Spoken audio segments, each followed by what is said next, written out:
Welcome aboard, everyone. This is the Tabletop Express, and we are here for Creators Corner, where we go behind the meeple and we meet the people. And I am here with Mike Trias today of Quality Games. First and foremost, I love the just everything about that. The logo, the name. It's just so much fun. Mike, thank you so much for joining me today. Oh, my pleasure. Thank you for having me.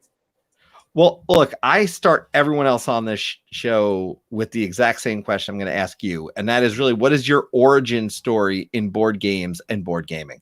What's the game? What are the games that you go back to that got you into this hobby?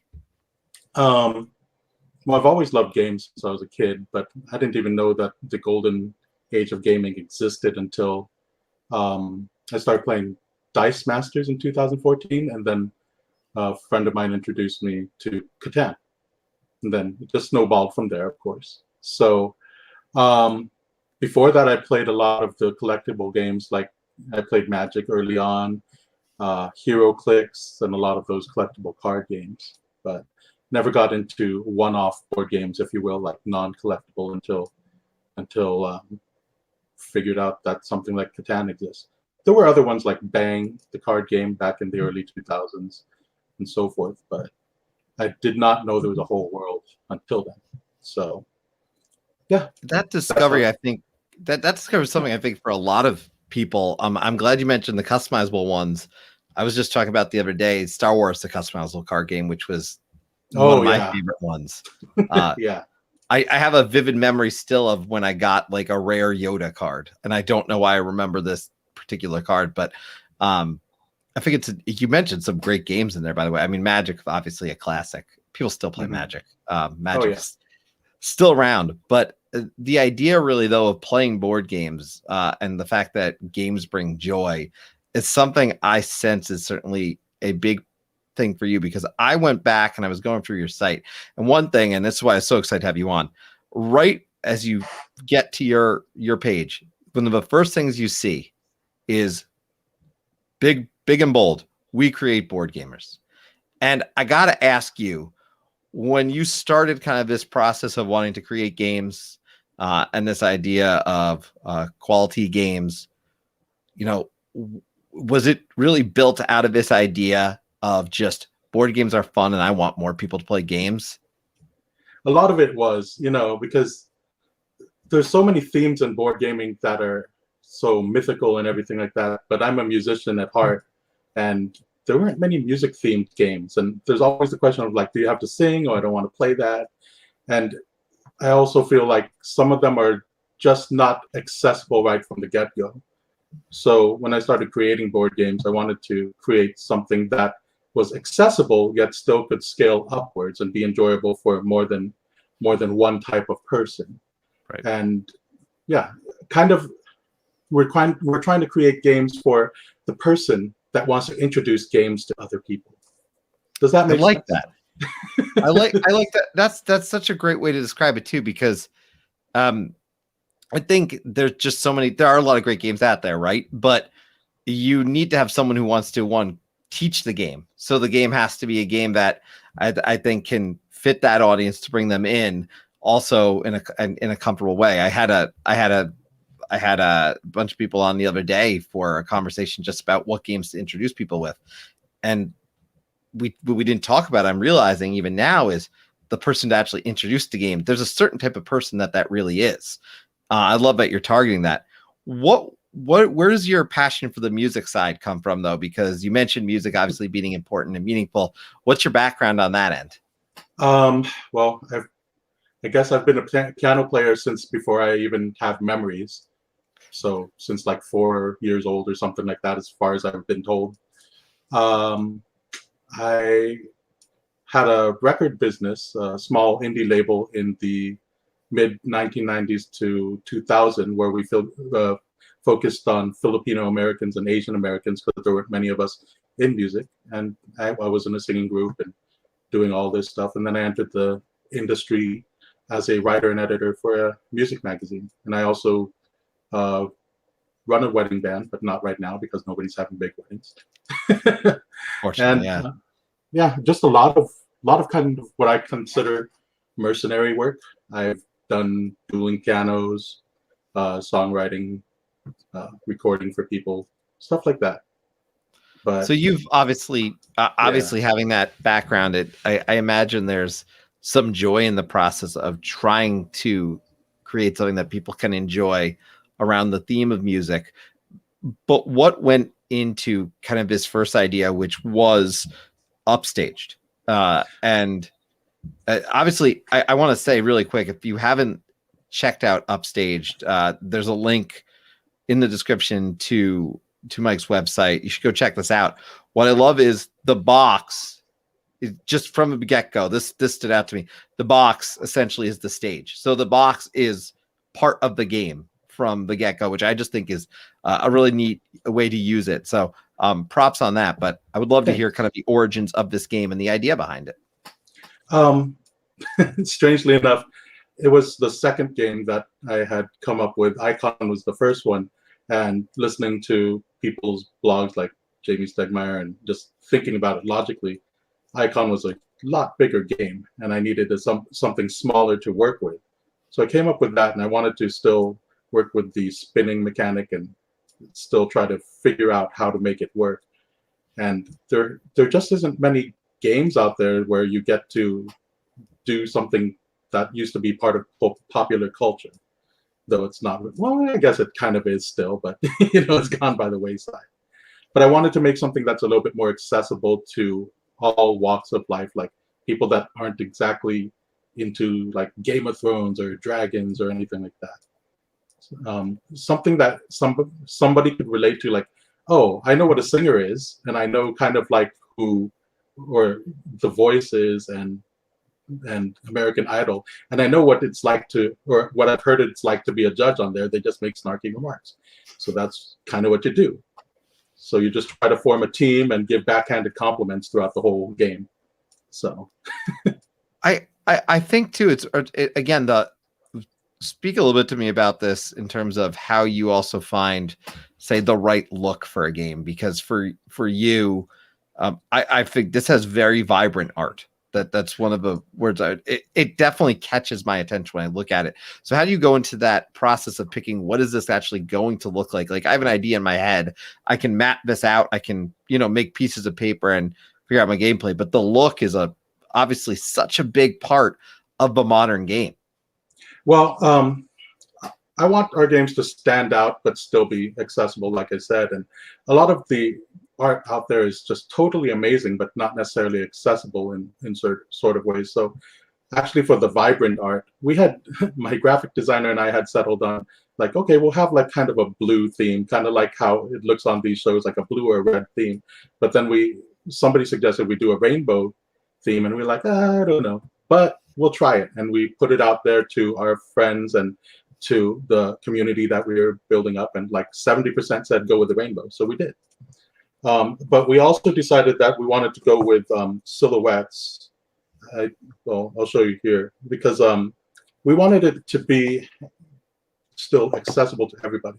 And as a person of color, I don't really see many people of color in games out there. They're starting to be, but that's great. But I also did not want us to kind of tokenize or go into so much diversity that we actually leave people out. So, for example, I'm Filipino, but a lot of people even can't tell I'm Filipino, and Filipinos come in all shapes, sizes, looks. My sister looks completely different. She's like pale, and I'm really dark. So if you put a Filipino on there, people will be like, that's not a Filipino, that's not like me. But so we wanted to give a look that is inclusive of everybody, so they can imagine who they want to be in these silhouettes and who they want that person to be, and not ostracize anybody, because that's just not what we do. So I do love that. I didn't even think about that with the silhouettes in that way, but it's so true. You can put yourself on any of the cards, really. Right. And that is kind of it is an experience. I've talked to a few people, in particular, a lot of women in my life, who say there's no female characters, as an example. That's a common thread. In particular, I think you're right. I think it's getting more addressed now, but it's definitely not where it needs to be, but that's one thing I know that I've heard as well over the years. So I do love that you can put yourself in any of these people on these cards, and again, they're really beautiful looking cards. Thanks. And that I want to talk to you though about something here that you talked about. You mentioned accessibility, obviously. And accessibility has two really important factors. Accessibility is obviously what you've spoken to. Accessibility is also colors and just making sure that you can, obviously understand whether you're colorblind or things like that. So how do you try to look to kind of all these wide range of accessibility challenges that exist?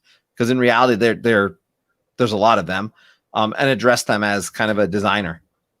Well, in terms of colors, like my graphic designer and I talk about this all the time. And when you think about it, some of these, when you look at the color accessibility charts for the different types of color blindness, you start looking like the main colors are sometimes dull to us, but they separate out for people with any type of color blindness. So you could do it by that. In DJ Icon, we're working mostly a black background so that these kind of lighter pastel neon colors hopefully stand out more. And what we also need to do is put iconography that is distinct enough so that if they're not paying attention to colors, they could still see things from far away, things like that.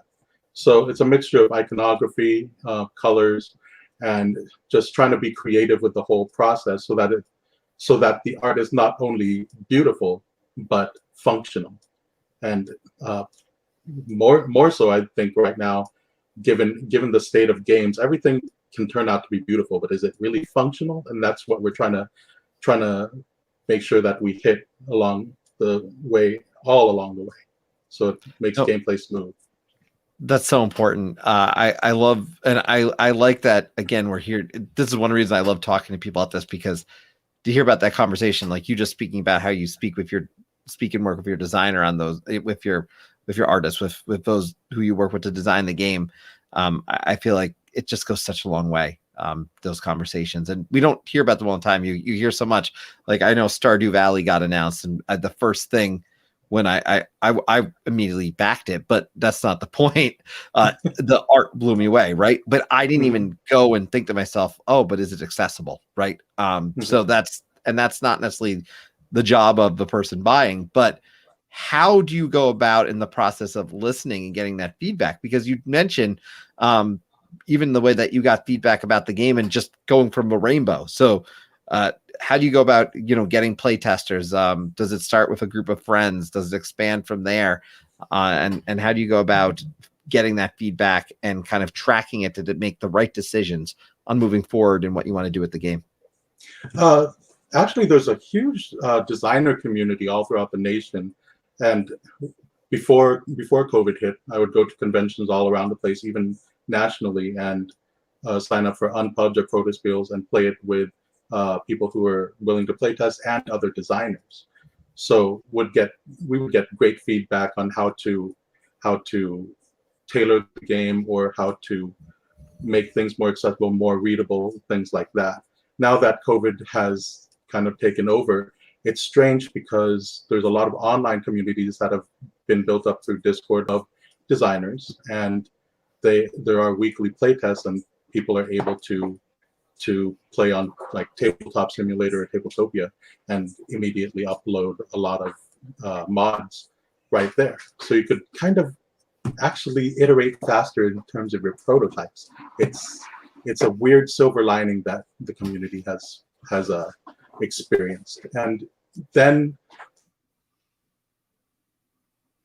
these days, the design or going to other designers and people in the industry and going to people that just play games or even friends and family to see what they think, because ultimately those people are your audience. So I will find that though designers will be just like, oh, I don't get this.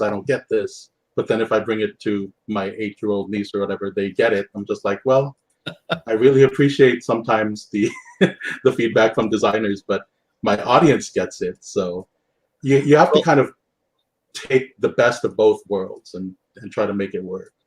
As the parent of a 7-year-old, I will say I get the most candid answers possible from a 7-year-old, Right. and especially my 3-year-old. Right.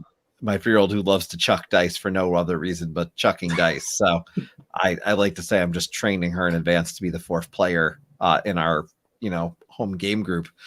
But like I love that, and I know that you, for example, went to, I believe it was PAX Unplugged in 2019. I was there.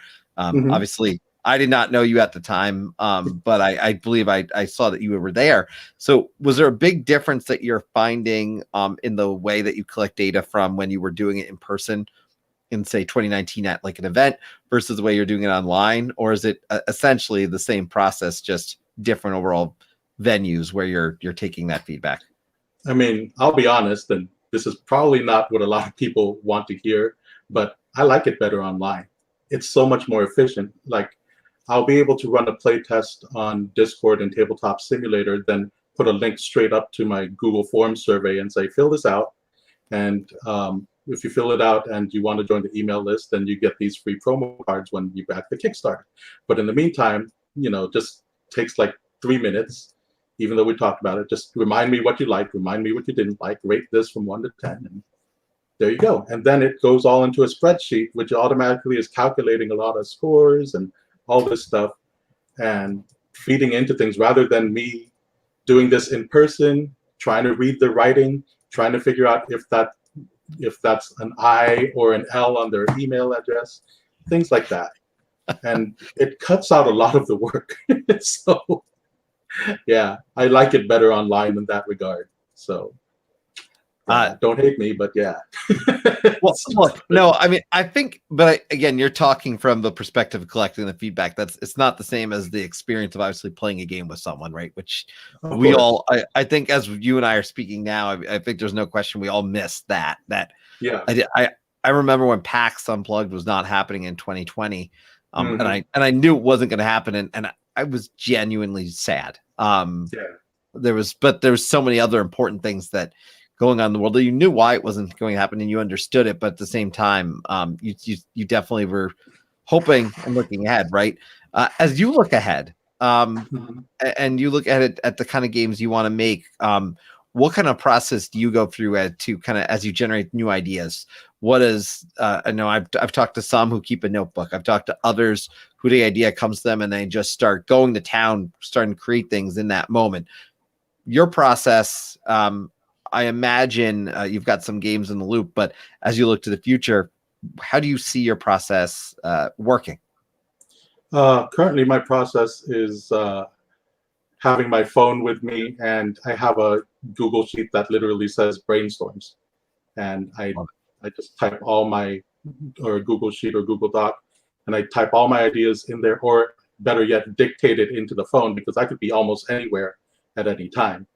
And that's the best way for me. It's not as good as pen and paper and being able to sit down, but it starts with that. If I have a random idea, then I'll put it to that sheet, and I'll take a look at it from time to time. So I appreciate it on so many levels. I have a book in particular, just a notebook where I literally jot down an idea for a video theme. Like it's a much it's a much simpler execution, obviously, than what you're doing, of course, but the idea of writing it down, I don't know, there's something about it, but having Google Docs is obviously a godsend in many ways. Well, I do have a notebook as well, but I work in healthcare, and I work around COVID. So it's very hard to bring a notebook in and sometimes and always have to wipe it down and wipe down everything. So I can't even imagine. I mean, I said this to you before. I can't even imagine. I mean, I got to ask you this. I mean, as a gamer, as a creator, as a designer, what have board games meant to you during COVID-19? Have they helped bring a solace? Have they helped bring kind of some fun to the table? Because I know for a lot of people I've spoken to, it's been harder to play, but in a lot of ways it's been, as you mentioned, easier because there's online like Tabletopia and a few other areas. But what it's meant seemed to be the most impactful thing, and gaming seems to have meant, in particular to people in this industry or fans of board games, just the world. Well, I think I think the best word that I would use to describe like what I think of board gaming right now is bittersweet, because in one way I'm able to still work on our games in a lot more efficient, faster way, and not have to drive like an hour through LA traffic or more to meet up with some people and then have to leave. I could just log on, but you don't have that tactile feel anymore. Yeah. You know, you don't have that person-to-person interaction of actually moving pieces. It's almost like a video game again, but yeah, it's bittersweet. You get to play, you get to do these things, but you don't get to interact the way you normally would. So I think, strangely enough, the way that my life goes, I've gotten more gaming in than I have in the past year, but it hasn't felt as quality as it has in the years past. Does that make sense? No, that makes complete sense. I agree. I was even just thinking that 25% of my games in this year have been played on Board Game Arena. That I am lucky. I have a wife and a kid who play board games, so that's my gaming group. But when it comes down to it, the bottom line is I do think board games bring joy. What game, if a game for you outside of your own that has brought you joy over the years, it doesn't have to be a favorite game. It could be any kind of game, but just a game that you really love. What games come to mind for you? It's hard for me to play favorites, but that's why I refuse to say favorite, because to say favorite game, I think in any given moment, someone's game is favorite. I behind me, you could see a lot of, for example, Shem Phillips games and Raiders of the North Sea. I love it. But right now, if you asked me to play a game and there was the two of us, I'd say let's play Seven Wonders Duel, because I'm right now just bottom line addicted to playing Seven Wonders Duel. So I think favorites is just, it's not a fair question to ask anyone usually. Well, right now I'm playing mostly in person with my wife, and we love playing Century Spice Road. I see that in your background there. Oh yeah, that is there, isn't it? So a lot of those games like Century Spice Road, Azul, Splendor, we like playing those kind of games together. We played Parks a lot recently, and kind of like that semi-engine building, semi-set collection sort of thing. We recently got into Gloomhaven Jaws of the Lion, and I think we really appreciate it because it just compared to like the regular just heavy straight on game, it kind of babies you in like a video game would. So that's the I want to learn from that. With. I have Gloomhaven too, and I have the regular Gloomhaven, and breaking it out is work, which I wish I didn't have to say, but it is work. Look, I gotta try. I gotta try the one, the smaller version, the one that came out of Target that you mentioned, because I think that one's a good one to introduce other people to the game with too. It really is, and I think for any designers out there that are looking for things that explain things pretty well and kind of lead you through it, that's one of those good ones. You know, it's like one of those video games that say like, now you learn how to jump. Okay, sure. You know. Throwing it out there, the new Kingdom Rush, not the one that's on Kickstarter as we're having this conversation, but the first Kingdom Rush Kickstarter actually did a really good job with that too, because the missions teach you over time. It's so I quite like that. But look, Mike, I've really enjoyed chatting with you, and I first and foremost want to say thank you to you for taking the time to chat with me. Obviously, your website I have in the description, so I'm going to encourage people, of course, to please go check out Mike's website, see all about Upstaged. It's a really neat looking game. The idea, again, like I say, that box is part of a game, to me just is cool. You don't see that all the time. There are games with that, but it's the exception, definitely not the rule. Anything else or anyone else that you want to give a shout out to in this particular moment, be it upcoming projects or just a person who you think really does a great job out there in the industry and deserves kind of a little bit of love? Well, I'd like to give a shout out to my team. I recently just formed a team for our upcoming Kickstarter, DJ Icon. hopefully out later this year, but we're still working out some of the kinks with the manufacturing process. But they've definitely put in a lot of good work, and we're going to get this ball rolling pretty soon as everything comes together. I'd like to. There's so many people in the industry that I want to congratulate or just thank.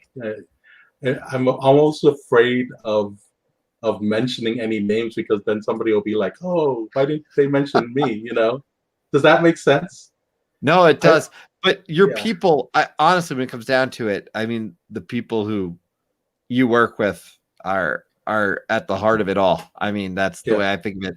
I think of it even on this channel, the people that I get to do videos with all the time. And I mean, they're the first people I think of. So yeah, especially my wife. So she's been very supportive throughout all this, and she's one of my main playtesters and naysayers and everything. So yeah. And I have to ask, is she a gamer, or was she a gamer before? Or did she fall under the category of you kind of had, or she came into the joy of gaming through you?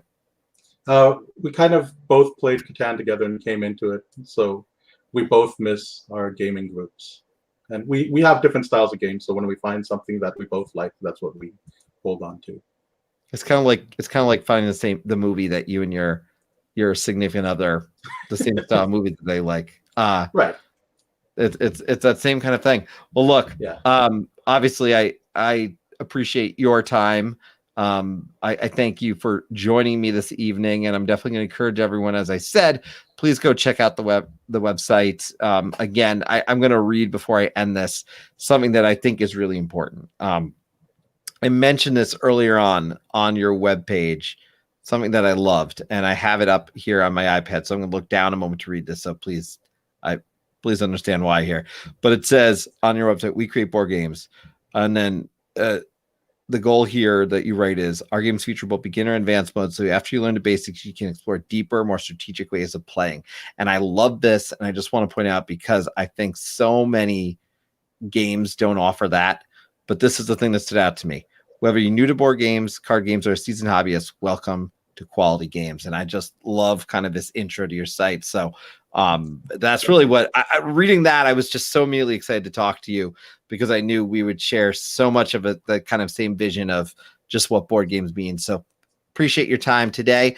For those who did tune in live, I want to thank you for taking the time to join. Of course, please go ahead, give a like and a subscribe. We've got some great stuff coming up on Creators Corner, including Andy, the designer of Targi, coming up in a few weeks. And I could not be more excited for that one, because if you know me, Targi is in my top 10 favorite games of all time. And I very rarely rank them, and no one knows my real rank because I've never shared it.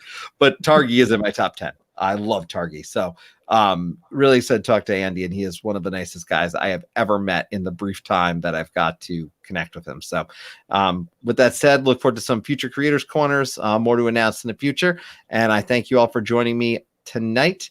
And of course, as always, welcome aboard the Tabletop Express. And we look forward to seeing you again